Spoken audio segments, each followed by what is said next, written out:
What's going on, everyone? Welcome to QVO Games. My name is Juan. Thank you for being here. I appreciate it so much.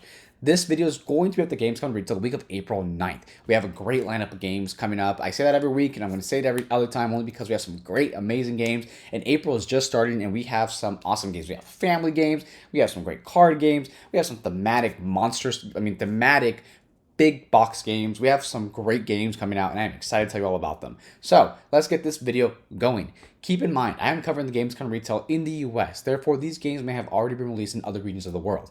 If that is the case, you may have already seen them in other content creators' videos because they got an early copy, or you may have picked one up already at a convention and this game may not be released to retail and you picked it up in early copy. Keep in mind, I'm covering the games coming retail in the US. Also, keep in mind, there's still a global shipping crisis going on. Therefore, some of these games may be delayed. If that is the case, I will make sure to update you of the new release date in its respective video.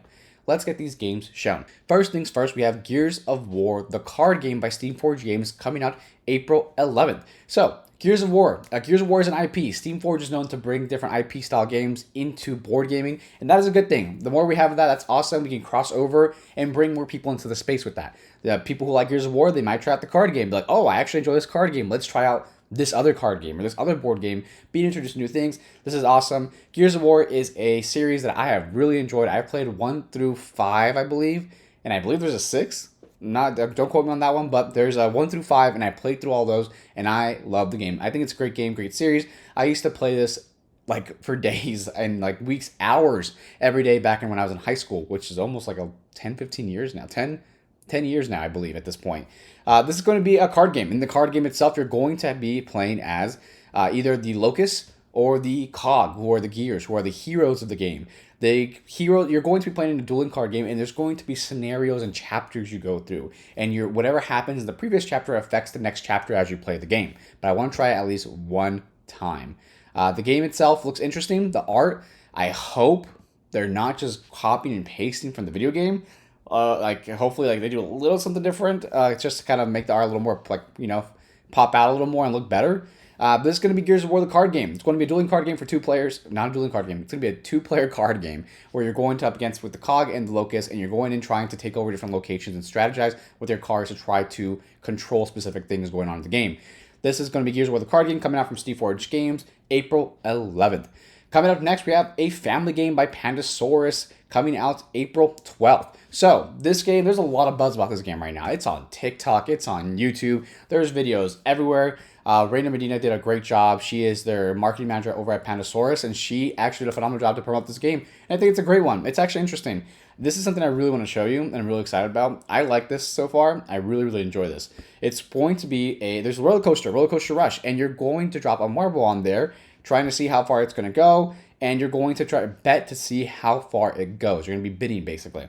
Bidding on the word, like who got the best coast parts and how far this goes, where it's going to go. And that's kind of the part of the game. I just think that's so exciting. Like having the marble roll down, this kind of makes me want to have like a roller coaster tycoon style game, but like in grander scale like this. This is really cool. This is start as something cool, and I hope people grab onto this and get inspired and go into something bigger. This is Roller Coaster Rush. It's a family style game. You're going to be bidding to see how far you're going to be building these roller coasters, and you're going to see how far the marble can roll down these roller coasters and bidding to see how far it goes. That's kind of the gist of it. It's a pretty simple, straightforward game. Pandasaurus knows and makes, oh, look at that, good graphic. So you can definitely check this one out and look it up. They even have a rulebook on the website, some great pictures and stuff to look at. Roller Coaster Rush. It's going to be coming out April 12th by Pandasaurus Games. Coming up next, we have Camel Up, the card game, coming out on April 14th. Camel Up, the card game. So if you played Camel Up, you've played the card game. The card game is supposed to be like Camel Up with a little bit of change up in rules, and then also made it more compact and more affordable. That's kind of how it's being promoted. This game's going to be over by Plan B Games, and this is basically the good picture of like what it'll look like. It's supposed to be like a smaller version of the game, not like a big massive board, more portable as well. Camel Up, basically you're going to be betting on these camels going through the finish lines. Who goes first, like the purple, the green, the yellow, the black, the red, blue. You're going to be betting on them, see who gets there first and who's going to get to the end of it. And you bet on the position of the camels during each leg of the play, right? Or is the purple going to be ahead? Or is the yellow going to be on top of the black? Or is it who's going to be ahead of what in the race? So that's going to be like Camel Up the Card. It's going to be a card game style now instead of being a whole board game. This is actually a pretty cool game. The game has a lot of great reviews. I mean, a lot of people love it. Not the card game, the board game. The card game I have not played, so I really can't tell you too much about it. I just have read a couple of reviews and comments on different internet forums and such. And so far, people say that they like the card game more than the board game. Some people say they hate the card game, and they love the board game more. A lot of toss-ups here, a lot of toss-ups and people talking about like they like more than one than the other, and they both seem pretty equal. I mean, on the rating so far, it looks like Camel Up the board game takes it. But hey, a more easier and accessible card game with Camel Up, I mean, I would take that. This is going to be Camel Up the card game coming out April 14th. Coming up next, we have a Arkham Horror the card game expansion, Fortune and Folly, coming out April 14th by Fantasy Flight Games. Fortune and Folly is going to be re-implementation of a previous version of this expansion, and they're remaking it for the revised core edition. So this is going to be you're going to have a new scenario, a new campaign, and you're going to have some new side stories as well added with this. So it's going to expand your previous game or your base game. And Arkham Horror the LCG is a fun game. It's really interesting. I really enjoy, like I said, the story building. It's similar-ish to Marvel Champions. Not the same. They have different mechanics. However, the concept is similar. If you like Arkham Horror the card game and you want an expansion and more scenarios, this is for you. And this is coming out on April 14th. Arkham Horror the card game, Fortune and Folly by Fantasy Flight Games. Classic art by Rainer Knizia, QVO Games, coming out April 14th. This game's interesting. It's kind of, I think interesting in the sense also like the board game cover, like the box art is so like classic art. I don't know why. Like if you can like hang that up on your wall or something.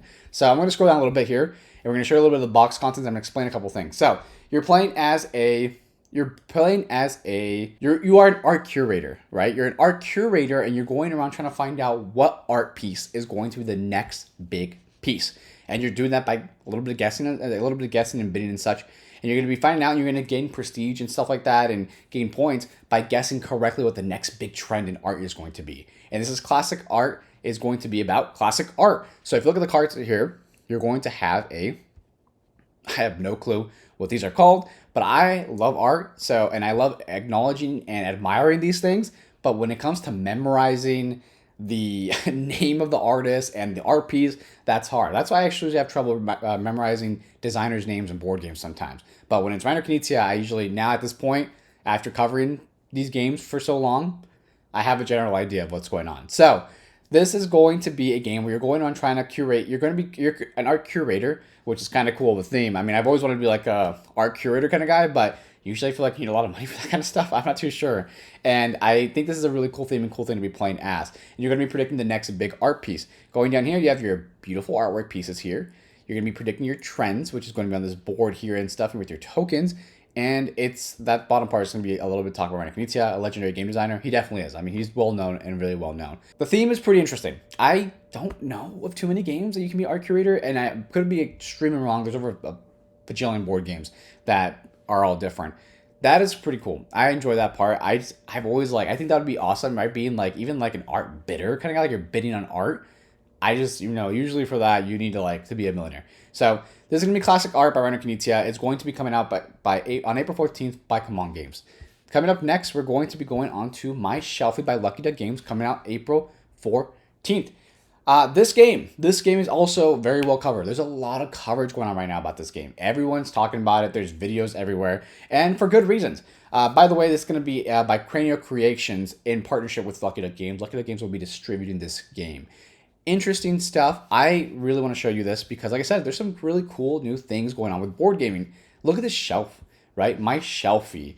And it's going to have a shelf. You're going to be lining up different tiles. You're going to have a lot of tile. It's kind of like tile placement, but you're going to be dropping it in the shelf as we sliding down.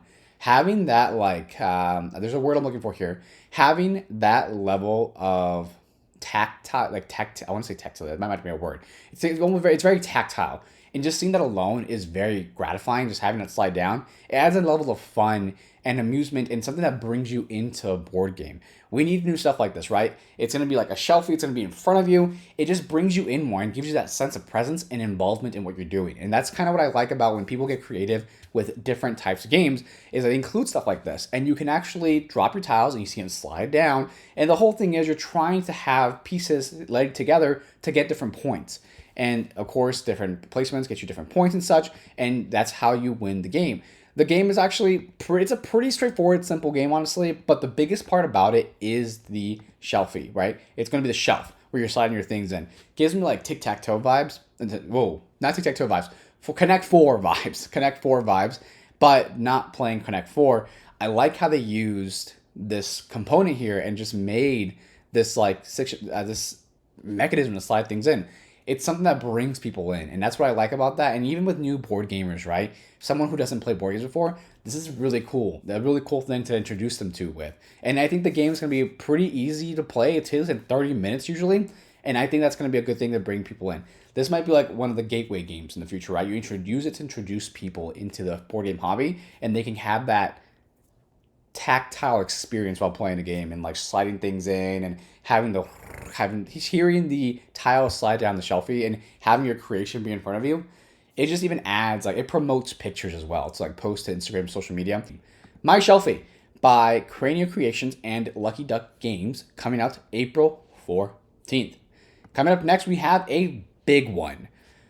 Final Girl Series 2. This is a massive one only because this game has received a ton of rewards, and I think if I scroll down, you see like all the rewards it's gotten, and for good reason. I enjoy this game. I have trouble recommending the game only because it can be very difficult. However, if you enjoy a good thematic solo experience, Final Girl is a solo experience. You're playing by yourself the whole time. Well, by yourself versus a monster of some sort, right? You're playing against a monster the whole time. You are the final girl in the movie, and your goal is to try to kill the enemy, right? In this horror movie, you are the final girl. Very Halloween. Michael Myers versus, I have no clue what the main character's name is in those movies. However, it's like them. You're versing them. You're trying to kill them, right? The monster's gonna go around killing innocent people and bystanders, and your goal is to also save those people so you can power up a little bit. It's a really fun thematic experience. My thing about the game is that it has cascading failure. And that is tough because the moment things go bad, it usually gets worse. And this just adds more to the series. Final Girl Series 2 is going to add a slew of more content, and the content is going to be awesome thematic stuff. The crazy part about this game as well is that it's interchangeable. The modules can change. You can use this character against the evil morph in a location like a cabin or like a lake area from the first series, right? Like you can interchange so many things with so many variations that the game has almost endless replayability, right? Here's a list of all the feature films. Really cool monsters. I mean, these are ridiculous. And like I said, the interchangeability, you can use the big bad wolf in like the intruder's location with the Wingard Cottage. And each location and monster provides different challenges. So you can create like the ultimate experience while playing the game. I said, I think the game is a really crazy, ultimate fun experience. However, it's definitely a game that you have to have a lot of patience with. I have some really tough games. I mean, I lose turn 2 sometimes. Or I had some really thematic games where like I'm smashing the puppets and such, and then I managed to pull off some crazy successes. Like my dice are just rolling the perfect way, and I managed to win the game. However, after like 10 turns, right? 15 turns, it just varies. It just is such a thematic experience, and it tells a story every time you play. That's one of my biggest things about this game. Final Girl Series 2 is coming out April 15th. One last thing about this before I close this section out. Keep in mind that apparently they're running out pretty fast of these stuff, and I don't want to create that FOMO for you in any way, shape, or form. You can literally buy one core box, which is just one of the core boxes. Not this. The core box is, I wish I had it like handy, but it's the main core box that you need for the game, and one of these, right? You don't have to go crazy and buy every single one unless you want to. I tend to do that. And you can buy one and have that one and your core box and play that a couple times. Or buy 2 core boxes, interchange them a bit, and you can have different challenges. Each one provides a different challenge, so definitely do a little bit of your research and find out maybe what you enjoy more.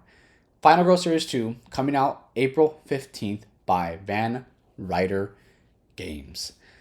And that's it. That is the end of the video. We have reached the end. Thank you for watching the video. And if you made it this far, I appreciate that a lot. Watching the whole video through is awesome. And if you don't mind subscribing, dropping a comment and let me know what you're picking up, or even just liking the video. It would definitely help a lot and let me know that I'm doing a great job and we're providing you the knowledge and research you want. Oh, sorry, the knowledge, yeah, research too. I provided you with your research and you find my video. We're giving you some knowledge of the games coming to retail. Thank you for watching the video. I appreciate it. Have a good one.